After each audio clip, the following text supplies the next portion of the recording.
My name is Robert Klein. I'm the chairman of the governing board of the California Institute of Regenerative Medicine. It's a pleasure to welcome you here this morning to a spotlight on the breaking area, one of the breaking new areas of scientific analysis in stem cell research. It's very important that we realize as we go through the comparisons of iPS cells and embryonic stem cells that we approach this as an area where we are learning. This learning process is not going to be a short one. It's going to be a very complex and difficult process. We have the incredible opportunity in California with our scientific resources to really lead the nation in this field.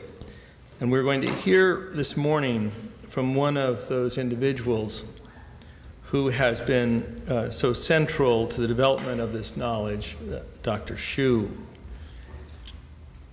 But in context here in San Diego, for those of you who are watching this on our Spotlight films, it's important to realize that Dr. Shu participates in a consortium of great institutions, a consortium that has a level of collaboration, bringing together the greatest minds in a region that finds its parallel in very few places in our country.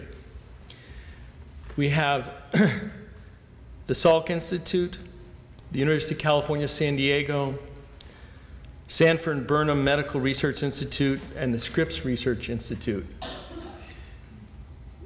World leaders, US leaders in stem cell research, and in many other areas of biomedical research that's advancing therapies for patients everywhere. The Sanford Burnham Consortium is in the process of finishing a 100,000 square foot building here in San Diego. CIRM provided $43 million for this, and the universities, institutions, and donors provided more than twice that amount in completing the funding for this extraordinary resource for this region and the world, because it is truly a world platform. So Dr. Shu is working with a collaboration of some of the best and brightest scientists of the world. And beyond his paper, we have isolated for the benefit of the public and the board 3 additional articles you'll find.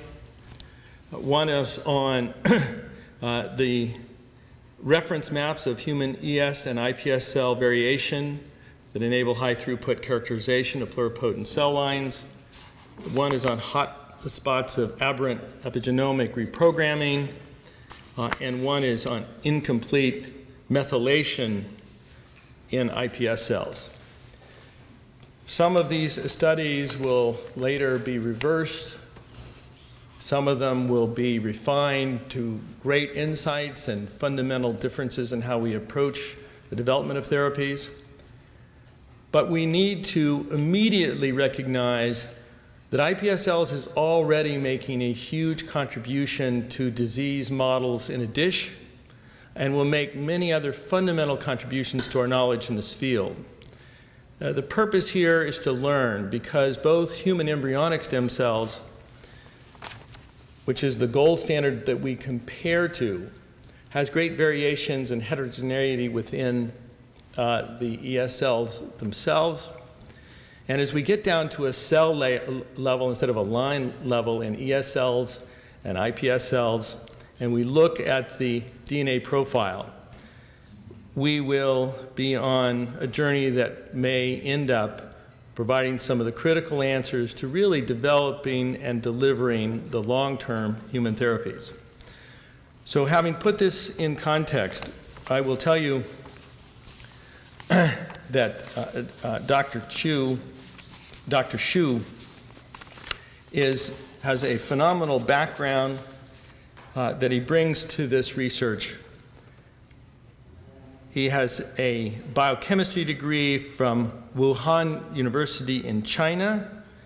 He has a PhD in immunology from Harvard. He was an MIT postdoc in cancer biology. He's received a comprehensive grant on maintaining genetic stability and self-renewal in human ES cells from our agency. He has an early translation grant on developing induced pluripotent cells. And he has a transplantation immunology award on induction of immune tolerance to human embryonic stem cell derived allografts. Extraordinary studies, all peer-reviewed by some of the best in the world, all awarded by our agency, contributing to the development of a world leader. Dr. Shu, would you give us your presentation? Thank you.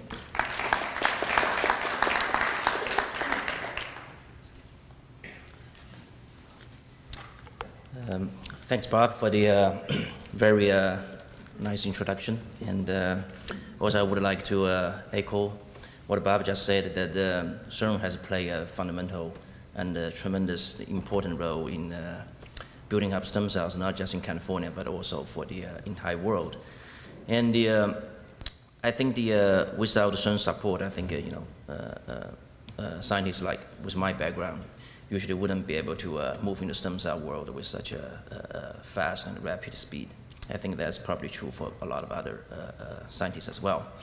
So I'm going to talk a little bit about what our recent work that was majorly supported by CIRM, one of the early translation award we received about 2 years ago. And the idea was that, at that time is that the induced pluripotency, I think many people here is very familiar already. So in 2006, Professor Yamanaka's group in Japan made one of the probably most astonishing discovery. That is that they can reprogram a somatic cell back into the pluripotent state, but just using by expressing just a few factors. Okay, so before that, we already know that somatic cells can be reprogrammed. Nuclear reprogramming is possible through like somatic nuclear transfers or through the cell fusion. And but we never realized that we can actually achieve this by just using like 4 factors. So this was really a astonishing discovery. And once the iPS was made, and it raised a lot of the interest in the field, because as a pluripotent state, in a pluripotent state, they have the capability to differentiate into any kind of cell types in the body. It's kind of like ES cells in that context. So there was a high hope that these type of cells could eventually be able to replace human ES cell research, because ES cells, especially we know from the federal government point of view, has a lot of the hurdles concerning the ethical issues and destroying embryos. So another very important potential benefit of the iPS cells is really for the therapy, because we know the human ES cell lines, no matter how much we made, how many we make, it's very difficult for you to find the exact match to the patient. Okay, so that means that our body has a very robust, elegant immune system, which means that they can detect any little difference in incoming cells put into the body. If there is any difference in the cell that's been transplanted, they will be able to reject it. Okay, so for the kind of typical kind of transplantation we're having now, we have to basically treat patients with immune suppressant. And the immune suppressant also can sort of work somewhat. They can keep the cells in the body for several years. Eventually, most of the transplants will fail because they eventually the immune response catch up. And then another problem is that you suppress your whole body's immune response. That's basically cause serious risk for cancer as well as the infection, because it's kind of like AIDS patients. That's a very good example. When you lose your body's immune response, the serious outcome will follow. So the iPS cells raised a lot of hope for that we can avoid the immune response in the body, because This is a very nice figure from one of these reviews. That is that for example, you can get the patient's own cells in a dish, then you can reprogram it into the iPS cells, then eventually you can differentiate all the cell types in the body, then you can use that for therapy. And the nice thing about that is you consider these cells as autologous, means that it derives your own body, okay? So in our transplantation studies, we already know that if you get your cells, like bone marrow cells from yourself, you put it back into yourself, that usually wouldn't induce immune response. That's actually pretty much coming down nowadays. In cancer therapies, before your cancer therapy, you take the bone marrow from the patient, then you treat the patients, of course that will wipe out the hematopoiesis, and then you put the bone marrow back into the patient to reconstitute afterwards. So that is actually pretty routinely done nowadays. So that basically says that if you can get autologous cells, renewable autologous cells, the human therapy is really going to be very hopeful without the issue of the immune response. So in 2007, Rudiani's group, of course, is one of the gurus in the iPS field. They did a proof of concept kind of experiment. They want to show that actually the whole iPS technology can actually use to cure a human disease. So they used a mouse model, of course, at the time. And the mouse model is a model for the sickle cell anemia. Okay, so basically in this disease, you have a mutation in the hemoglobin gene. Okay, so make the hemoglobin very rigid. So now the red blood cells become very rigid. They cannot function properly. So it's kind of considered as anemic kind of the phenotypes. So they made a mouse model of that. So the mouse developed anemia, the sickle cell anemia. So what they did is sort of illustrating this figure A here. So what they did is exactly like what we're trying to treat the patient. They get the somatic cells from the mouse, then they turn them back into the fibroblasts, and then they convert them back into the iPS cells. Then they use homologous recombination, basically correcting mistakes that the gene mutation inside of the beta hemoglobin gene in the iPS cells.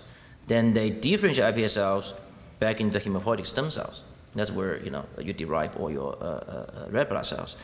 Then they will put this hematopoietic stem cell back into the mice, and now the mice actually will be able to reconstitute their hematopoietic system with red blood cells with the normal hematopoietic stem cells. Now the disease has been cured. Okay, so that was a very nice proof of concept kind of experiment showing that you can use iPS cells to cure human disease. Okay, so when we read this paper, it looks really extremely promising. But of course, we concern is really the immunogenicity issue. Okay. So we found out that in this experimental design, what they did actually is a very typical kind of bone marrow transplantation experiment in the mouse model. What you did is you irradiated the mouse, recipient mouse, with lethal irradiation. So that basically wipes out all the immune cells and the hematopoietic system. Then you can put the new hematopoietic stem cell in that will be very easily reconstitute graft and reconstitute the recipient. Okay, so that is exactly what they did. And of course, for that reason, you basically wipe out the recipient's immune system. So, which means that the functional rescue part, I think, is very convincing, but I don't think the mouse model itself can test the immunogenicity issue. Okay. So I think that in the 2009, then we proposed this CIRM Early Translation grant is to test the immunogenicity of iPS cells. Sounds like a little bit strange at the time, right? Because everybody thought autologous cells should be immunotolerated. So when we started the experiment, we have to always, for the scientific point of view, is that you always have to design an approach that could provide you most convincing data, okay, to convince the peers. So what we did at that moment is develop a system that can potentially study the immune system inside in vivo environment. Okay, and so the approach we try to take is sort of summarized here. So if you have the iPS cells, and what we can do is we can inject iPS cells into a skin mice, okay, or any kind of mice, and if they're not being rejected by the immune system, they will form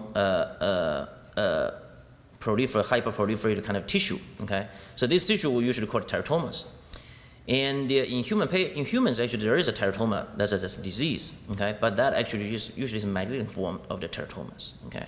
That's germ cell cancer. But in the mouse, the ones we developed in teratomas actually is a benign tumor.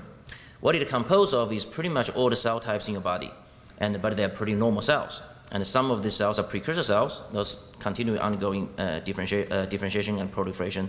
And a lot of these cells actually are terminal differentiated cell types, okay?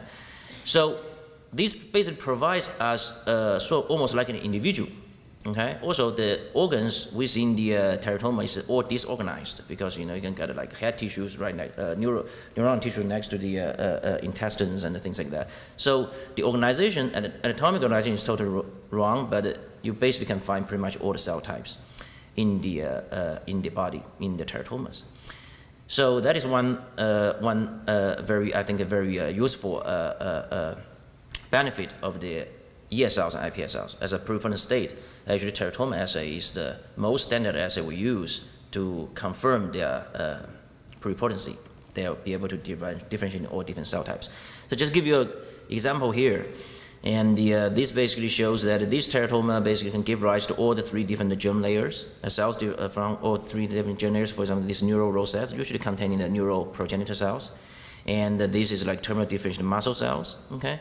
And you get cartilage and epithelial cells, and sometimes the pancreatic cells, okay? So differentiation is kind of spontaneous, which means that you're not going to get exactly the same amount of the same tissue in the given teratoma across, different teratomas, but you'll pretty much find all different cell types at different levels inside of teratoma.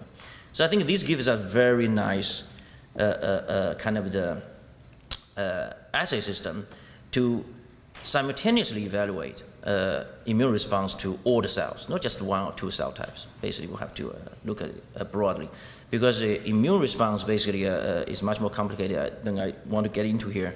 Is that it requires expressing a lot of the immune molecules like MHC class 1, class 2, things like that. So not all the cell types will express it, okay? So for that purpose, we'll have to be able to examine all the cell types in order to really draw a conclusion whether the iPS cells can be immunogenic when you differentiate them, okay? So of course, a lot of people will say, well, why don't you use in vitro differentiated cells? You can differentiate the iPS cells into pancreatic beta cells, you can differentiate into neurons, you can differentiate into all different cells, then you put those cells into mice, then you want to check their immunogenicities. So we'll consider that approach, but we sort of didn't try that approach initially, is because even up to now, we basically lack a very well physiology relevant differentiating protocols, which means that a lot of cells we get in vitro, they're not actually functional in vivo. They're not really normal cells. For example, up to now, we still cannot get functional beta cells in vitro. Okay, so that gives me the kind of the thought thinking is that maybe the cells we are getting in vitro are not really the normal cells when they compare to the in vivo context. So another problem is that there are a lot of these xenogenic kind of substance. For example, you culture mouse cells, culture human cells, a lot of these are not the same species even. Okay, so that can seriously also, of course, cause the immunogenicity themselves. So what I'm trying to say is that using this current technology in vitro differentiation, you may actually by itself will induce immunogenicity. Okay, that actually has totally irrelevance to the immunogenicity of iPS cells themselves. So another advantage of the teratoma, not only we can address immunogenicity to all different cell types and a lot of different cell types at the same time in the same mouse, and another thing is that they're technically very simple, they're very reproducible. Okay, they can inject cells, usually can get 100% teratoma formation if this condition is properly is right. And but of course, before we can move forward, we have to make sure that there's no xenogenic problems as well, because we culture iPS cells with serums from cows, from fetal calves, and things like that. So we want to make sure that we can convince ourselves that this teratoma assay can work without this tissue culture kind of the artifact that can by itself induce the immunogenicities. So this is the first proof of concept experiment showing that this approach actually can work. And so basically you don't really have to know exactly what they are. Basically what this brown spots means that they're T cells. Okay, they're the infiltrating T cells. So what the experiment we did here is that we get embryonic stem cells from the a stranded mouse that's called a C57 black 6 mouse. This mouse is probably one of the most used mouse model for the transplantation studies, because it's an inbred mouse, which means that the genetic is totally identical between within the individuals of the B6 population, and also the immune study in the transplantation study has been very well developed in this mouse model. So what we did is that we get the ES cells from the B6 mice, and we inject these ES cells into the B6 mice themselves. Okay, and if they don't have immune response, you will be able to, all these ES cells will be able to form teratomas, and then we can look into teratomas whether there is a immune response. So one of the most important readout for the immune response is the T cell infiltration. Okay, so once you see T cell infiltrate into the tissue transplants, then you know there's a antigen-specific immune response going on. So what we see here is that we can see T cells in the spleen. So this is a positive control. And once you look into the teratomas formed by the B6 mice, basically we can go through probably 50, 60 transplants by now, and we have never been able to see infiltration of T cells, which means that the assay really provides us very nice control. It means that we don't have all these tissue culture artifacts that can themselves induce immunogenicities. Okay, as a very good positive control is that if you use ES cells from allogenic strain of mice, basically they carry different antigens, and once we put into B6 mice now, the teratomas formed, if they formed in real cases, they will have robust T cell infiltrations and immune response. Eventually they get rejected. Okay, so this gives a very nice model.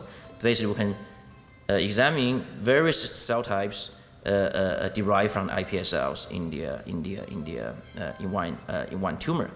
And one thing I think I want to emphasize a little bit is that the teratomas is really not iPS cells. Okay, within a teratoma, they actually contain, most of them is the differentiated cell types. Of course, the differentiation stage is different, but they're all different cell types. There's very few undifferentiated iPS cells inside of the teratomas or ES cells as well.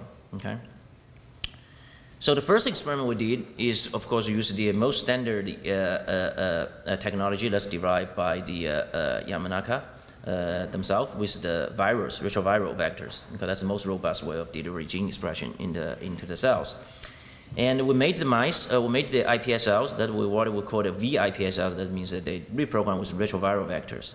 So what we found is that once you put this B6, we derive them from the fibroblasts derived from B6 mice, and once we put them back into the B6 mice, in ES cells, as I just showed you, the teratomas formed, they have absolutely no immune rejection. Okay. However, once you use the ViPS cells and with the teratoma they formed, basically what you see is that they have very robust immune response. Okay, you can pretty much see 100% T cell infiltrations, and in a lot of the parts of the regions, just exactly like what we see in the transplantations, rejection of the organ transplantations. First thing you want to see is T cell infiltration. The second thing you want to see is the tissue damage, it's the necrosis, things like that. So we see exactly the same thing in these teratomas formed by B6 iPSCs. That's basically reprogrammed by retrovirus. Okay, so the conclusion is that indeed, they are very robustly being immune rejected, which was very surprising for us, because we thought that even it's a retrovirus, they are still has exactly same identical genetic makeups. This can cause such a strong immune response. That was the first experiment we did. Of course, that was the easy part, but there's a lot of problems with that, because if you try to publish that data, it's going to be shut down like in 2 seconds. The problem for that is because these reprogram factors is delivered by retrovirus. So during differentiation, they will be reactivated. Okay, so they will be re-expressed. Of course, these transcription factors, they will turn on the gene transcription of thousands of other genes. Okay, so it's very easy for you to picture that some of these genes might not expressed during development. Now they are expressed because of these reprogram factors being reactivated, and that could cause immunogenicity. So this is not the perfect system we can use to address that issue. And one of the most important problem for this approach is that OCT4, which is the most important reprogram factors in iPS production, by themselves actually itself is an immunogen, which means that you can actually find T cells in the individual that recognize cells expressing ALK4. Okay, so just by expressing ALK4 in some of the cells, the differential iPS cells, that can cause immune response. Actually, we did. If you look in the teratomas here, it just shows you that a lot of these teratomas actually overexpress ALK4. Okay, so for that reason, we don't really know how to interpret the data because we don't know where the immunogenicity come from. Okay, so we have to sort of improve the approach a little bit, so at least convince ourselves that it's not due to the random integrations of the reprogram factors. So we move on to develop a new approach, and that started actually about 3 years ago, and that basically uses a episomal approach, episomal vector that doesn't include a lot of the oncogenic kind of the proteins like SV40 large antigens and proteins like that are very important for maintaining the copy numbers of the episomal vectors. Because we think that probably is going to cause problems with the genetic mutations, so we try to leave that out. So that takes a long time to try to make this vector work because the copy number is usually probably pretty low compared to the standard episomal approach. So what we eventually successfully done is to be able to make this work, episomal work, basically by expressing 4 reprogramming factors in the same vector, and generate IPS that can give you nice chimeric mice, which is one of the gold standards for their pluripotency, and also show that there's no integrations with very vigorous thousand blot and approach. So now we basically get iPS cells that basically has no integrations of the reprogramming factors. What we call is called integration-free iPS cells. Okay, we derive the iPS cells from the B6 mice fibroblasts again, and then now we basically can really test whether these iPS cells can induce immune response in the B6 mice or not. So what we found is that once you put B6 iPS cells into B6 mice, most of them will form teratomas. Okay, and but when you open it up, look at the teratomas, it's almost like, depends on the time. So here it gives you a little bit time course. You don't have to pay a lot of attention. Basically, what it shows you is that at the later times after transplantation, you will see almost 100% of the mice have T cell infiltrations, which means that they are immunogenic. Okay, the cells, differentiated iPS cells, are immunogenic. And so now comes to another issue. So, well, there's one lab doing IPS, right? So people will ask, well, do you really know what you're doing, right? Are you really making iPS cells or not? So what we'll have to do, convince the people again, is that we'll have to get published iPS cell lines, and we'll try to replicate our data. Okay. So luckily, last year, Professor Abe's group in Regenerative Institute in Japan, they used another approach to generate B6 integration-free B6 iPS cells. So it's from the same strain of mice. And they use a slightly different approach, use a plasmid approach, but they are also able to generate the iPS cells that can go germline transmissions and very well characterized. People at least, confirm that they are really real iPS cells. So we obtained their cells, and we did the exact same experiment. And what we found is just exactly like what we see in our system. Basically, there is immune response in 100% of the mice, teratomas formed by these B6 iPS cells in the B6 mice, and actually the immune response is slightly more robust than the ones we generated.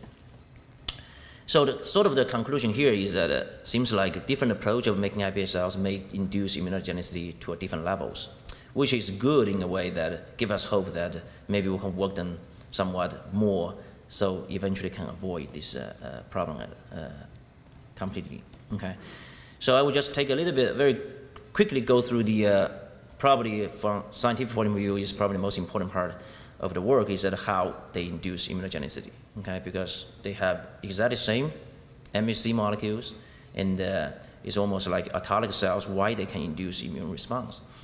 So what we look for is that we look for the gene expression profile of the teratomas, not the iPS cells. There has been tons of the data available in the field in iPS cells, but very little the different cells that derive from iPS cells. So we did a teratoma assay, and we look for basically the genes that can be overexpressed in the teratomas derived from iPS cells, but not expressed in the ES cells. As we know that teratoma derived from ES cells, they totally immune-tolerated. Okay, so we assuming is that whatever induced the immune response are the ones that are all expressed in the teratomas derived from the iPS cells. So we found those genes. So we spent a lot of time going through those genes and eventually found a number of the candidates that once you overexpress these genes, even in the B6 ES cells, they can induce immune response, which means that they can clearly can induce immune response when they are abnormally expressed.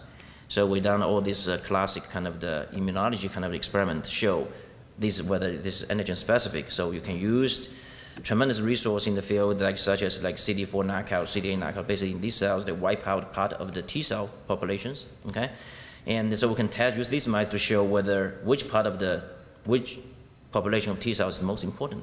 So what we found is that CD4 and CD8, both of these are critical for T cell immune response. They're also both critical for the immune rejection we see in the B6 iPS cells. So this is clearly an antigen-specific T cell immune response. It's exactly like what we see in the organ transplantations. So we keep further showing that this actually is true in the mice, and there's a lot of the experiment done in that part to convince people or the reviewers that what we see is really what we thought. So so sort of now just come to the summary of this part, this study, is that we did, in contrast to a lot of the popular beliefs in the field, we found that cells differentiated from iPS cells, they are immunogenic. Okay, so I think the field is kind of still, even I was reading a lot of comments on the paper, seems like people are still confused that they think this is the immunogenicity of the iPS cells. Actually, this is not an iPS cell immunogenicity because, as I said earlier, in teratomas, there's very few undifferentiated iPS cells. Most of the cells are differentiated cell types. Also, we don't know what they are. They're spontaneous differentiated, but they're differentiated cell types. So what we actually observe is the immunogenicity against cells differentiated from iPS cells. Okay, and we found that these are actually T cell dependent. So this is just like the organ transplantation, and this is due to the abnormal gene expression during the differentiation, which we consider teratoma differentiation actually is almost like in vivo embryonic development. Okay, which means that there's something maybe fundamentally wrong with the iPS cells, that they are not developed, the cells are not developed properly.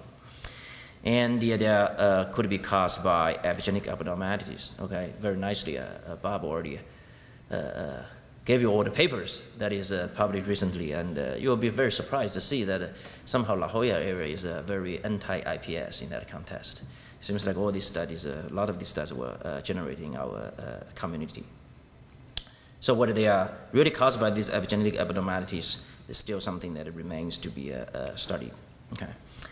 So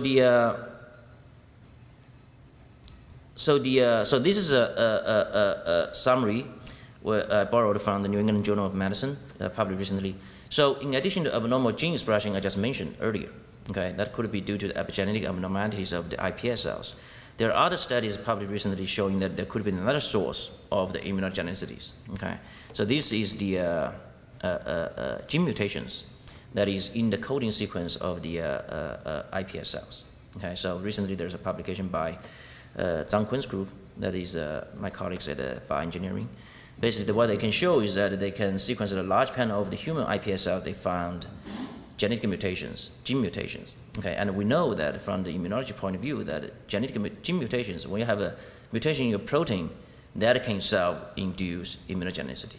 Okay, so that remains to be tested, of course, but that clearly could be another source of the immunogenicities. And also we found, they found is that there, another group found is there's a copy number variations, there's like chromosome translocations, and especially like things like chromosome translocation by itself also can lead to gene fusions and eventually leads to immunogenic kind of the antigens. So I think there is another source, potentially another source of the immunogenicities that we have to evaluate. Okay, so what is the fundamental issue here is why you might see all these problems, okay, especially the genetic mutations.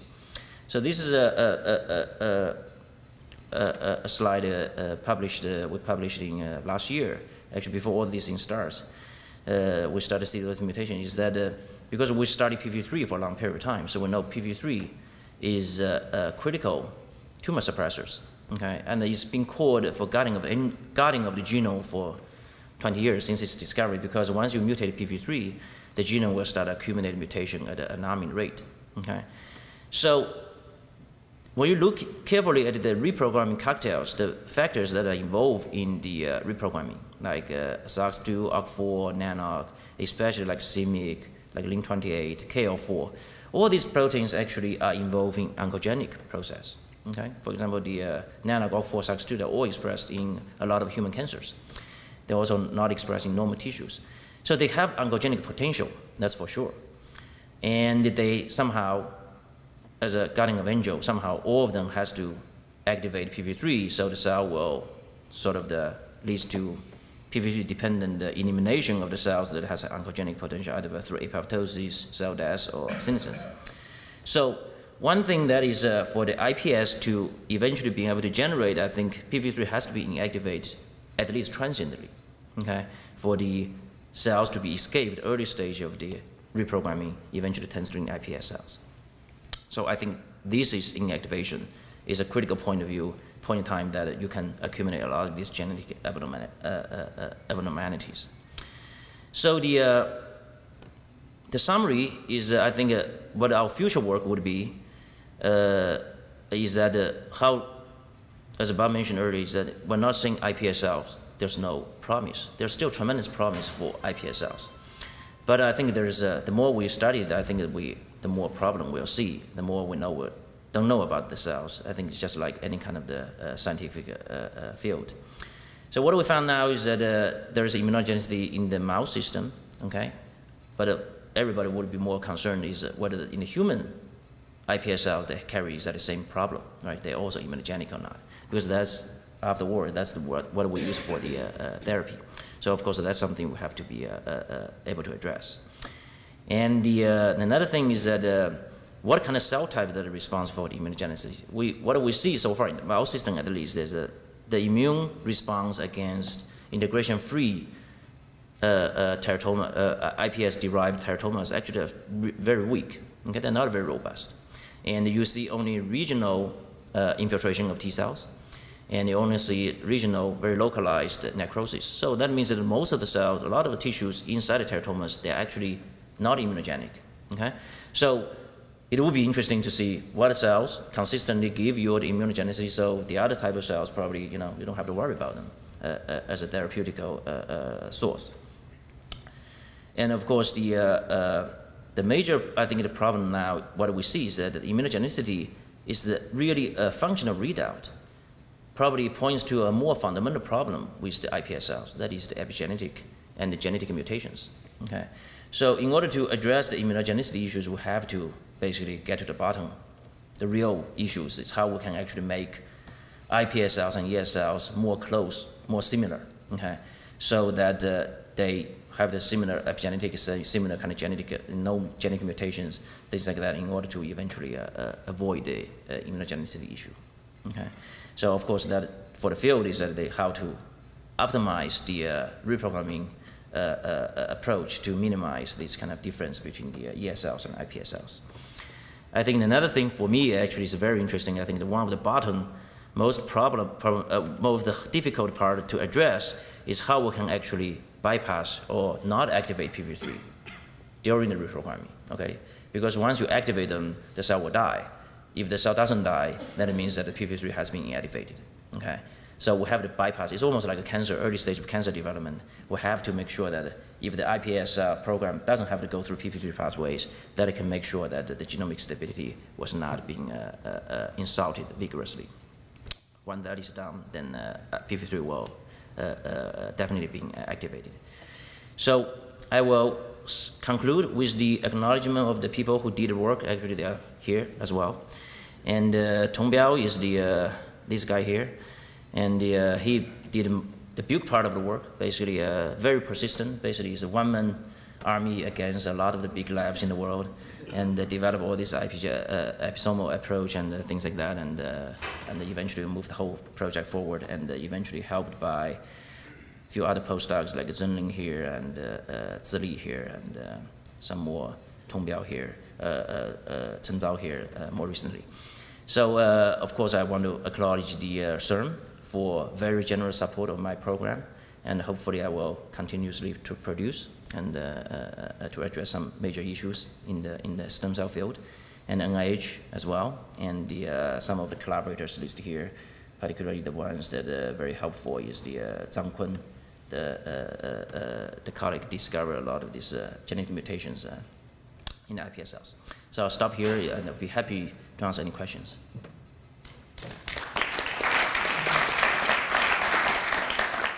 Thanks for that excellent presentation. I was curious whether the fact that iPS cells are immunogenic might be used to think about autoimmune diseases where patients form antibodies against their own cells, and whether there's some similarities between the changes you're seeing in these iPS cells and autoimmune diseases. I'm sure you've thought about that, but it's something to consider that you may have uncovered another mechanism for a whole other class of diseases, and diabetes certainly fits into that.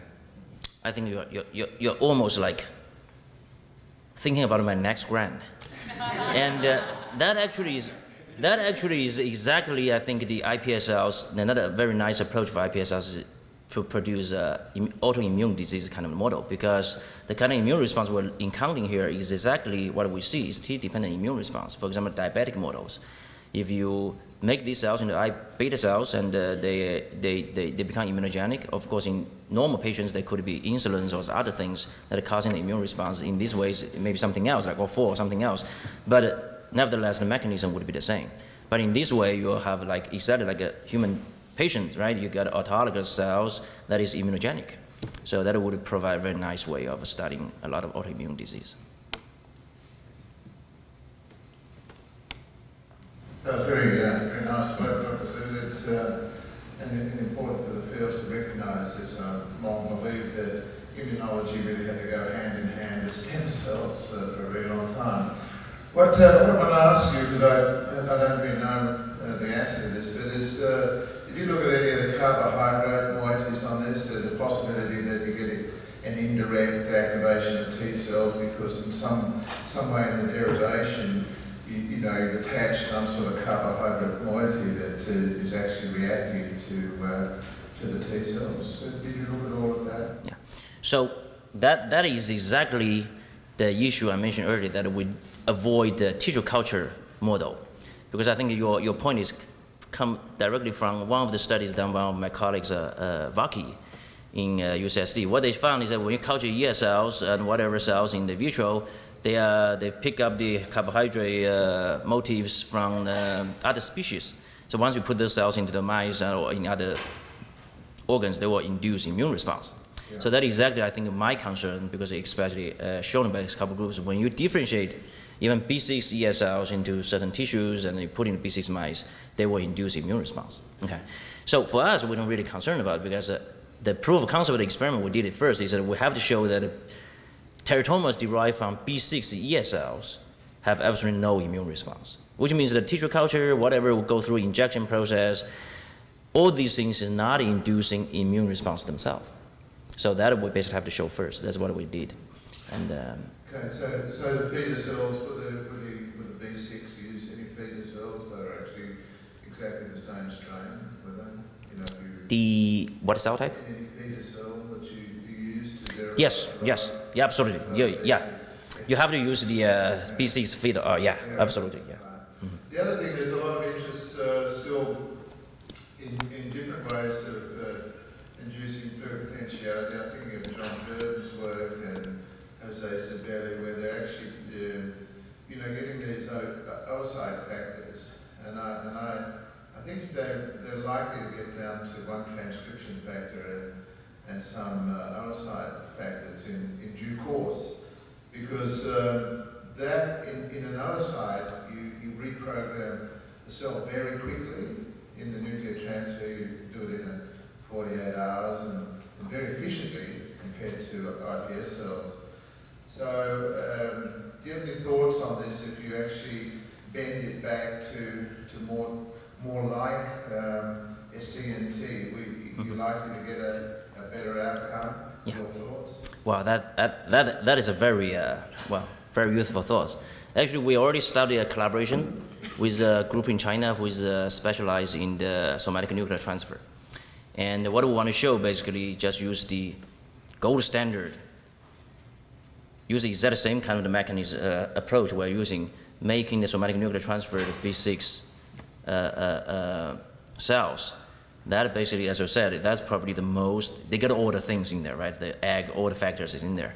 So want to test whether those cells are still immunogenic when they get returned. If that is still immunogenic, I think we got a long way, very long way to go, yeah. Okay, I want to thank Dr. Xu again, and I want to again emphasize that this work tells us that as we go towards cellular transplants, immunology is, as we all agree, going to be a critical issue. But we're going to have to really dive deeply into basic science to sort out the conflicting theories, the different papers that look at ESLs and iPS cells. We may find that in iPS cells they can be appropriately defined, as Dr. Xu says, so you don't get immune reactions, whereas you need ESL derivatives in other cell types.